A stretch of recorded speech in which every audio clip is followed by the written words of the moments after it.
మీ business ఏదైనా మీ ఊర్లో promotion చేయాలంటే అది సుమన్ టీవీతోనే సాధ్యం. ఇప్పుడే సంప్రదించండి.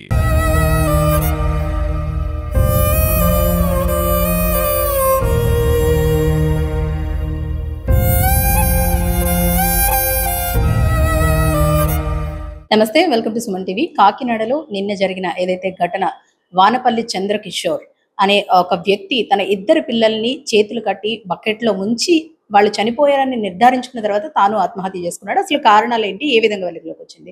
మనం ప్రస్తుతం సర్పవరం పోలీస్ స్టేషన్లో ఉన్నాం. మనతో పాటు సిఐ గారు ఉన్నారు. సార్ నమస్తే అండి. ఈ హృదయ విదారక ఘటన నిన్న ఏదైతే జరిగిందో ఈ వానపల్లి చంద్రకిషోర్, అసలు ఈ వార్త ఎప్పుడు వెలుగులోకి వచ్చిందండి? అలా కారణాలు ఏంటంటారు? ఇది నిన్న మధ్యాహ్నం సుమారు 1 గంట ఆ ప్రాంతంలో ఇలాగా జరిగింది అనేటటువంటి సమాచారం మా ఎస్ఐ గారికి 112 కాల్ ద్వారా వస్తే ఇమీడియట్గా వెళ్ళి అటెండ్ అవ్వడం జరిగింది. అటెండ్ అయిన వెంటనే అక్కడ పిల్లలిద్దరూ కూడా బకెట్లలోకి తలకాయలు పెట్టేసి చనిపోయి ఉండటం, తండ్రి ఏమో సెకండ్ బెడ్రూమ్లో ఊరేసుకుని ఉండటం, ఈ విధంగా చూసి నాకు ఇన్ఫార్మ్ చేశారు.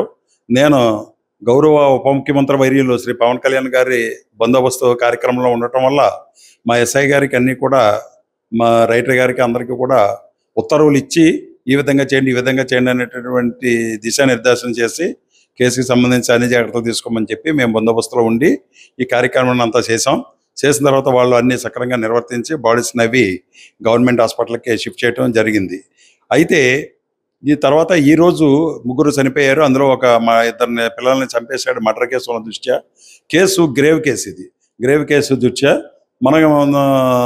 మన కాకినాడ జిల్లా superintendent of police Shri G Bindu Madhav IPS గారి యొక్క ఆధ్వర్యంలో, వారి యొక్క ఉత్తర్వుల మేరకు, అదేవిధంగా కాకినాడ ఏఎస్పి శ్రీ పాటిల్ దేవరాజ్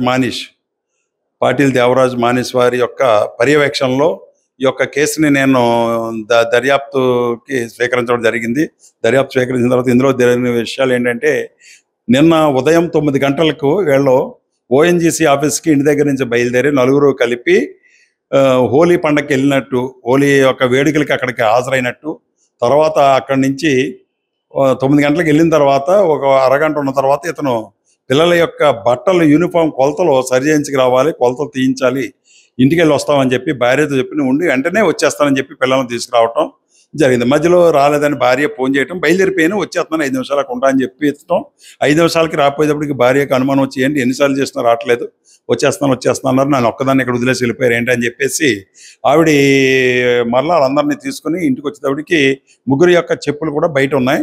తలుపులు ఎంత చేసినా తలుపులు రావట్లేదు, లోన్ గడియలు పెట్టేసి తాళాలు వేసేసి ఉండటంతో అనుమానం వచ్చి ఆమె కూడా వచ్చినటువంటి ఓఎన్జీసీ సిబ్బంది, అదేవిధంగా వాచ్మ్యాన్, తర్వాత అపార్ట్మెంట్ ఓనరు, వీళ్ళంతా కలిపి ఆ కిటికీ యొక్క స్క్రూస్ అవన్నీ ఓడదీసి లోనికి వెళ్ళి చూసేటప్పటికి ఇతను ముందు హ్యాంగింగ్ అయి ఉన్నాడు.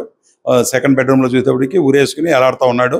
నెక్స్ట్ చూసేటప్పటికి పిల్లలేరు అని చూసి బెడ్రూమ్లోకి వెళ్ళి బాత్రూంలో చూసేటప్పటికి పిల్లలిద్దరూ కూడా ఈ యొక్క బకెట్లు లోనకి పెట్టేసి ఉండటం జరిగింది.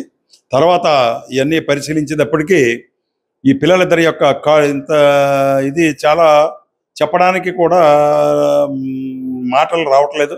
బాధాకరమైన, హృదయ విదారకరమైనటువంటి ఈ సంఘటన ఇది. అది నా ఏరియాలో జరిగింది కాబట్టి ఇది నాకు చాలా బాధగా ఉంది. మేము కూడా మధ్యాహ్నం ఇంక్వెస్ట్ అది చేసేటప్పుడు కన్నీటి పర్యంతం అవటం జరిగింది. అక్కడికి వెళ్ళటానికి కూడా పిల్లలను చూస్తే చాలా బాధ అనిపించింది. ఆ విధంగా జరిగింది. అయితే వాట్ ఎవర్ ఇట్ మేబీ, ఏదైనప్పటికీ కూడా జరగవలసింది జరిగిపోయింది. అక్కడ ఒక సూసైడ్ నోట్ ఉంది. సూసైడ్ నోట్లో ఏంటంటే, ఇతనంతటా ఇతను భావించాడు, నా పిల్లలు ఇప్పుడు చదవట్లేదు, పిల్లలు ఒకడికి 7 సంవత్సరాలు, ఇంకొకటికి 6 సంవత్సరాలు. ఫస్ట్ క్లాస్ చదువుతున్నాడు, సెకండ్ యూకేజీ చదువుతున్నాడు.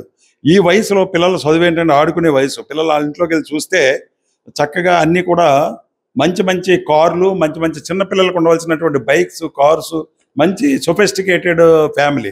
బాగా ఓఎన్జీసీలో అకౌంటెంట్ అతను, అంతా బాగుంది, ఫైనాన్షియల్గా ఏ ప్రాబ్లం లేదు, అన్నీ చక్కగా ఉన్నాయి. నాకు మార్నింగ్ మా వాళ్ళు చెప్పారు, చాలా బాగుంది సార్, ఎందుకు అలాగా చేసిన, వాళ్ళకి ఏ ఇబ్బంది లేదు, అసలు పిల్లలు ఎలా ఉన్నా చదువుతారని. అయితే ఇందు మూలంగా నేను ప్రజలకి తెలియజేసేది ఏంటంటే, పిల్లలు ఇప్పటి నుంచే చదివేయాలి, ఇప్పటి నుంచే పెద్దోళ్ళు అయిపోవాలి, ఇప్పటి నుంచే వీళ్ళ మీద ఒత్తిడి పెట్టడం అనేటటువంటిది సరికాదు. వాళ్ళ నుంచి మనం ఏం ఆశించకూడదు.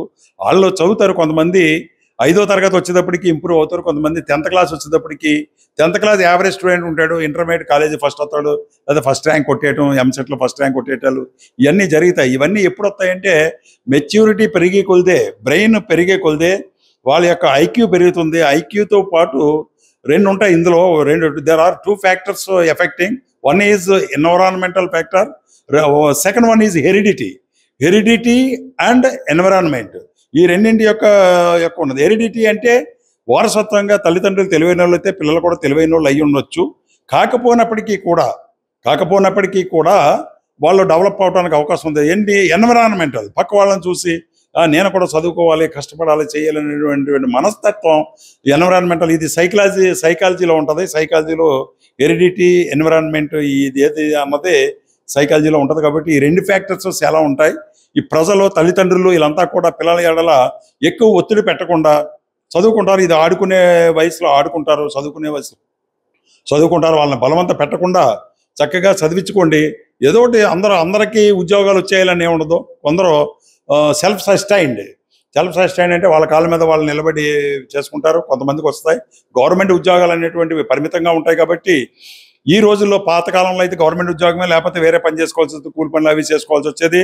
ప్రజెంట్ ఆ పరిస్థితి లేదు. ఈ స్కిల్ డెవలప్మెంట్ ఇవన్నీ వచ్చిన తర్వాత, ఈ యొక్క కంప్యూటర్ తర్వాత సాఫ్ట్వేర్ జాబ్స్ ఇవన్నీ వచ్చిన తర్వాత ఉద్యోగాలకైతే కొరత లేదు, చేసుకోవాలి. కానీ బాగా చదువుకుంటే మంచి ప్యాకేజీలు వస్తాయి, బాగా చదువుకోకపోయినా బ్రతకడానికైతే లోటు ఉండదు. కాబట్టి ఇప్పటి నుంచే ఈ యొక్క వానపల్లి చంద్రకిషోర్ ఈ యొక్క తండ్రి ఈ విధంగా ఆలోచించినట్టు ఎవరు ఆలోచించకూడదు, ఆలోచించవలసిన అవసరం అయితే లేదు.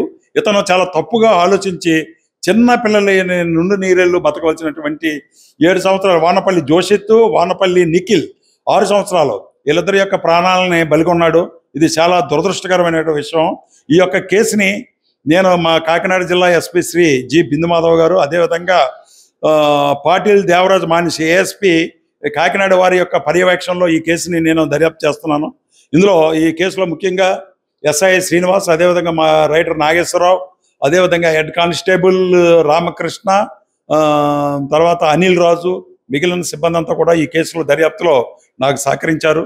వాళ్ళందరికీ కూడా ప్రత్యేకమైన అభినందనలు తెలియజేసుకుంటున్నాను. సో నేను తల్లిదండ్రులకి చెప్పేది ఇదే, ఇంతకన్నా ఈ కేసులో చెప్పేది ఏం లేదు. నేను చెప్పిందే సలహా. పిల్లల్ని ఒత్తిడి పెట్టొద్దు, చదువుకుంటారు, చదువుకున్న తర్వాత పెద్ద అవుతారు, పెద్ద అయిన తర్వాత వాళ్ళ భవిష్యత్తు వాళ్ళు నిర్ణయించుకుంటారు. ఇంటర్మీడియట్ 10th క్లాస్ వచ్చేటప్పటికి వాళ్ళ పట్టణాలు వదిలేస్తే వాళ్ళు చదువుకుంటారు. మనం ఓన్లీ వాళ్ళకి కావాల్సినవి సమకూర్చడం, మనకి తగిన విధంగా గైడెన్స్ ఇవ్వడం, అంతే తప్ప ఈ విధంగా ఒత్తిడి పెట్టి ఏదో అయిపోతారనేటువంటిది మనసులో మనమే ముందుగా ఆలోచించేసుకోకూడదు. ఎప్పుడో జరిగేదానికి ఇప్పుడు ఆలోచించుకోకూడదు. ఎవరు ఏమవుతారో ఎవరు ఏమి చెప్పలేం. కాబట్టి తల్లిదండ్రులు ఆ విధమైనటువంటి ఆందోళన పెట్టి పిల్లల్ని భవిష్యత్తుని నాశనం చేయవద్దని మనస్పూర్వకంగా కోరుకుంటున్నాను. తనకి చిన్న పిల్లలు కనీసం ఏబిసిడీలు కూడా ఇంకా సరిగా నేర్చుకోలేని వయస్సులోనే వాళ్ళ తలరాతల్ని మార్చేశాడు ఆ తండ్రి. పోటీ ప్రపంచంలో రాణించలేరేమో అని ఆలోచనతో ముందుగానే ఆ పిల్లల్ని ఇంత కర్కశంగా వాళ్ళ ప్రాణాలు తీసి తాను కూడా ఆత్మహత్య చేసుకున్నాడు. ఇలాంటి ఘటనలకు పాల్పడొద్దంటూ కూడా సిఐ గారు చెబుతున్నారు. అలాగే తల్లిదండ్రులు కూడా పిల్లలపై ఒత్తిడి పెట్టకూడదంటూ కూడా చెప్తున్నారు. కెమెరా పర్సన్ చిన్నతో అనుశ్రీ, సుమన్ టీవీ, కాకినాడ.